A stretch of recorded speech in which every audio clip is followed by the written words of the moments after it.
Hey guys, what's up? I had a comment on a video, golly, probably 6 weeks ago now. I don't even remember what video it was, but the comment really stuck with me. And it was someone kind of, I wouldn't say combatively, but a little bit irritated with me. And they said something like, well, of course you don't talk about this because it doesn't fit your narrative. And I thought a lot about that, and I thought, well, yeah, of course I have a narrative. Like, we all are biased in our own ways. We all, have blinders on about certain things. And I started to think, and in retrospect to the video and the comment at the time, I realized that the narrative that I always espouse is optimism. And I know there are people way out on the far end of the spectrum who are the perma-doomers who wake up every morning disappointed that the world has not ended and that the economic apocalypse that they predict every day still hasn't come. And I'm kind of on the opposite end. And it's important that you all realize that and that I acknowledge it because it can get in the way of good decision making at times. Okay. And so what I would classify myself as is a rational optimist. And so I think that I've looked at all of the history of markets and assets and technological advancement and population growth and things like that. And what I've realized is life almost always keeps getting better. And over almost any period of time, life gets better for the majority of the people on Earth. And we keep making more people, populations keep going up, and yet standards of living keep rising. Life expectancies on the whole keep going up, though they seem to be close to plateauing, but that's probably just a technological limitation. We'll probably achieve immortality sometime in the next couple hundred years. But I don't see anything changing that in the short term. And in fact, the only thing I can see that might even challenge it is population declines in developed first world countries. And, you have places like Japan is maybe leading the way. South Korea is not in great shape on it. But both of them generally have very low immigration, and they have the birth rates are falling below replenishment, and that will eventually result in the population starting to decline. I think China is having that problem too. It's estimated that by the end of the century, China will be half the population that it is today. And so I think having fewer humans is the biggest threat to continuing to increase prosperity. And all of that dovetails back in to where I'm this rational optimist who says the entire history of the world is life getting better, standards of living increasing, things improving, more technology, more wealth, more enjoyment. And I think that's going to continue. And that is why I will always say the future is always bullish.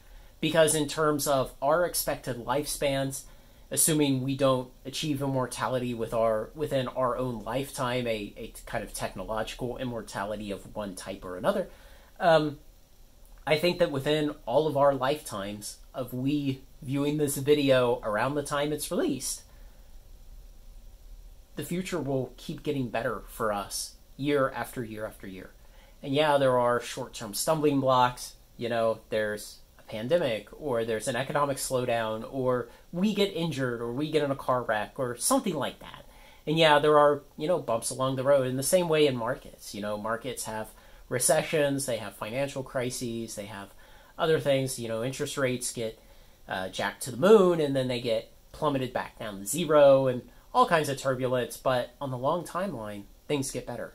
When you zoom out on the long plot of most assets, they go up over time. And so that absolutely is my narrative. That's the thing that I will always stand by, is the future is always bullish. Rational optimism is always warranted. And tomorrow will probably be better than today.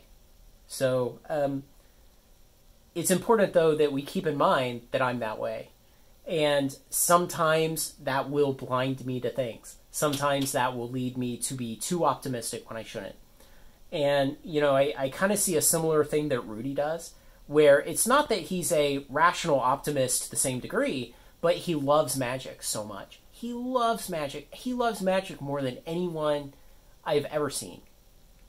And sometimes that gives him rose-colored glasses about the reality of things. And the best example would be the Lost Legends cards in Dominaria United. And You know, originally he said that those collector boxes were going to release and they were going to go up over $300 a box. And of course, I think it might be a decade before we see over $300 a box for those. It could be a long time, but you know, he has those kind of blinders on sometimes when it comes to Magic because he loves it so much. And so we have to make sure that we keep me honest about this, where I'm always optimistic about the future, and that may cloud my ability to judge things on the short to medium timelines where you can have a lot more turbulence, you can have down markets, you can have basically markets staying irrational for longer than you thought they could.